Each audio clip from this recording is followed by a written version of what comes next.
Not going to lie, they had us in the first half, but nah. We're good, though. We're good. We got it.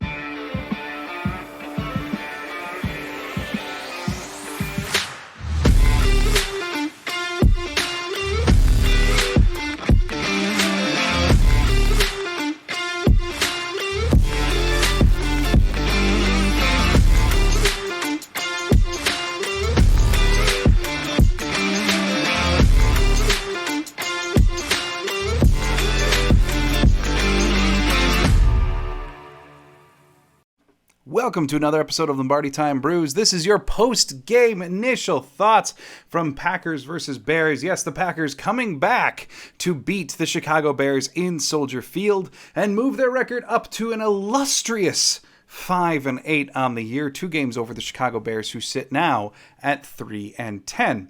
You know, before I dive into this game, just one quick thing that I want to update you on.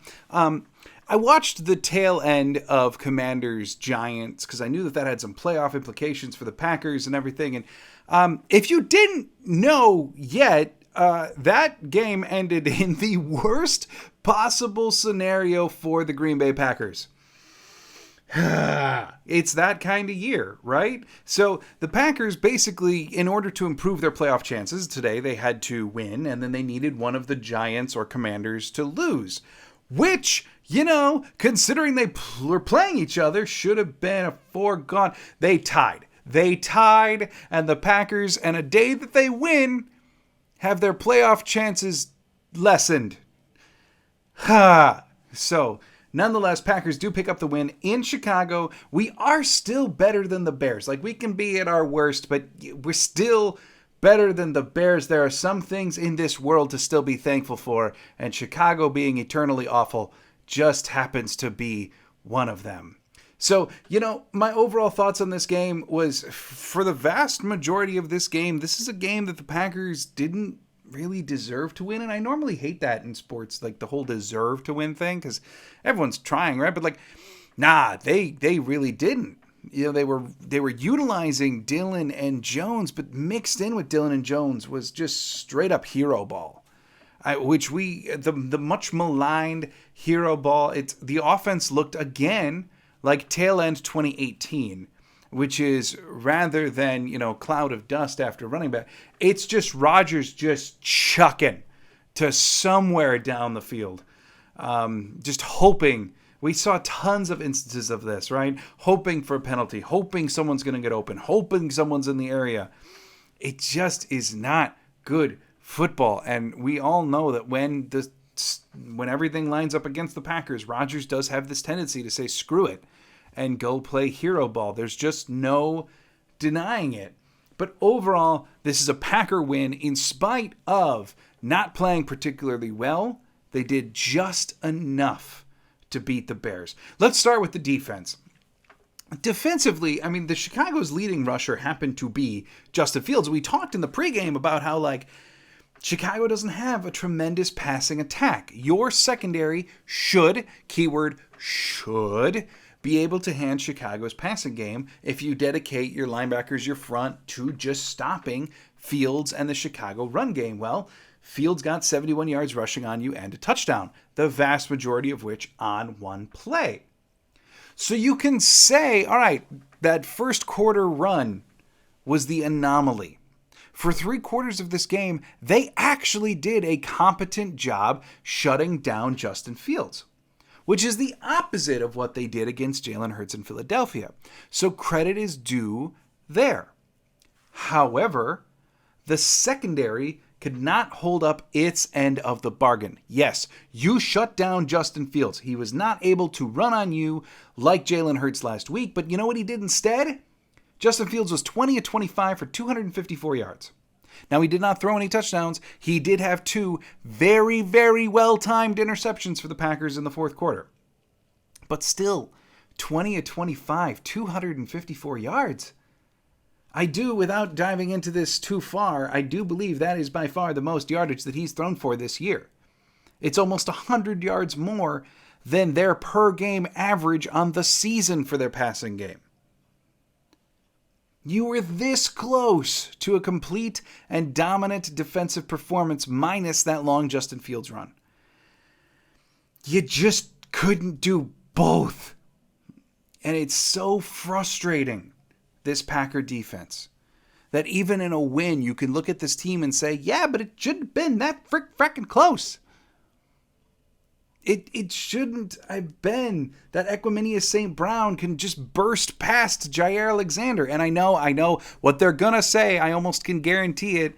I would be very surprised if it's not this, but they're going to say that he should have had safety help over the top, that Jair did not get burned by Equanimeous, etc., etc. But, nonetheless, Equanimeous St. Brown ran down the field and got a 50-yard play on you. If you're dedicating... if you're stacking 8 in the box and you've only got a couple guys down in coverage, and even if it's EQ should not be getting 50 plus on you. It just shouldn't happen, and yet we continue to see it week in and week out. That is so frustrating. That is so tiring. Kenny Clark looked much better today. Obviously positive. Jair Alexander was both the hero and the villain for this defense for much of the game. He had not a good game by Jair Alexander standards, and all of a sudden he comes up with the pick in the fourth quarter. I mean, just so up and down. Devondre Campbell still looked hampered by his knee injury, but they were still thankful to have him back. Good and bad from Quay Walker. His speed to catch to catch Justin Fields on the sideline. Extremely impressive. However, his decision-making against zone runs is still highly questionable. So it's just so much good and bad, all happening simultaneously on one side of the ball. Now flip it over to the offensive side, and ultimately, again, good things paired with bad. A.J. Dillon, 18 carries, 93 yards, 1 touchdown. This guy... The A.J. Dillon that we've seen for the last 2 weeks is not the guy that we saw for the first 10 games this year.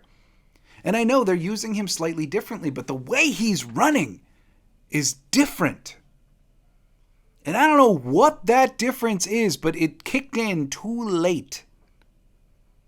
Still, 18, 93, 1, 5.2 average for A.J. Dillon. That is fantastic. Aaron Jones, obviously he suffered the shin injury. Some of his production came after that injury where he did, I don't want to say he looked hampered, but you just knew something was a little off. In terms of running the ball, he was not nearly as effective as Dillon this time around. He had 9 carries for 26 yards.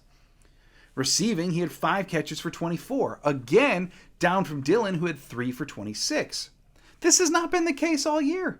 Now we enter December, and all of a sudden A.J. Dillon is the more productive of the two. And Christian Watson, I mean, let's just get this out of the way. Bona fide superstar. Okay? 46-yard touchdown run, and it was amazing. Watching that reverse live to Christian Watson out of the backfield, it's like the millisecond that ball touched his hand, you could just see a parting of the Red Sea along the sideline that you just saw it immediately. One of the Bears defenders didn't see it, and the other one got blocked.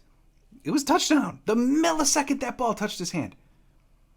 The man just finds the end zone. Receiving the ball, 3 catches for 48 and a touchdown. The leading receiver on the day was Allen Lazard, 5 for 67. So ultimately, really strong individual performances. The offensive line did pretty well, and we talked in the preview about how the offensive line should do pretty well against this decimated Bears front. Overall, on the day, Aaron Rodgers, I'm not a fan of hero ball. I'm sorry, I'm not. I'm also not a fan of when Randall Cobb is 4 feet away from Rodgers and he sails at 12 yards overhead. It's just not good. But on the day, Aaron Rodgers winds up with 18 of 31, 182 yards, 1 touchdown. Just, this game was the perfect collection. Now, this time, the Packers wound up on the winning side, but boy, everything, just all the good, all the bad, encapsulated in just one game. And in spite of that, they're still better than the Bears. So you take the wins where you get them, right? But the Packers now 5-8, heading into their bye week. Chicago Bears 3-10. Yes, did the Packers hurt their chances for a top 10 draft pick today? Yeah, it did, but I'm not rooting for a number 1 pick. I want to see the team succeed. So 5-8 record. They ultimately hurt their chances for an elite draft pick while simultaneously not getting better in the playoff race. Someone commented just this morning on a video that I put out a few weeks ago, and the comment, or not a few weeks ago, would have been after the Philly game. My bad, more recently than that. But someone could have commented on that saying, just remember, God's a Packer fan. On days where they move worse in draft position and worse in the playoff I don't know about that anymore. Maybe there was a time, but I think Favre pissed him off or something, because it doesn't feel that way right now.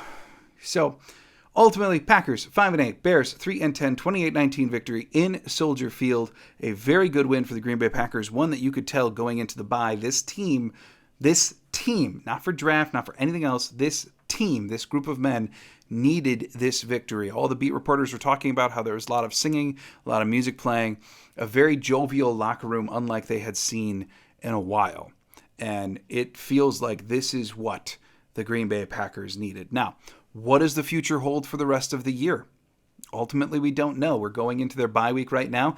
Coming out of that bye week, are you going to see Jordan Love at quarterback now that their playoff chances are even less? Are you going to see more young guys playing? Are they going to turn their eye to the future? Or if they have even a 0.1% chance for the playoffs, are they going to keep trying? Not that they're not going to try to win every game. You know what I'm getting at. But are they still going to march out all of their preferred starters, have Rodgers hurt, etc.? Who knows? We don't know the direction that this franchise is going to take, and it may not be determined until we get to next weekend and see results of games the Packers aren't in. So, thanks for tuning in today. I will be back tomorrow with shout-outs and get-outs from the Packers versus Bears game. Going to do a rewatch, and I'm going to see. I have a feeling Dre Alexander is going to wind up on both lists. Just a little spoiler for you. But join me tomorrow as I go through that. That'll be published tomorrow afternoon. And then the rest of this week, we'll see what the week brings. But as always, thanks for checking out Lombardi Time Brews. Thanks for hopping onto this video, seeing how I feel. I guess to sum it up. But hey, a win is a win. And the Green Bay Packers are now 5-8. So I hope you all have a wonderful night. Hope you had a great weekend. And as always, go Pack Go.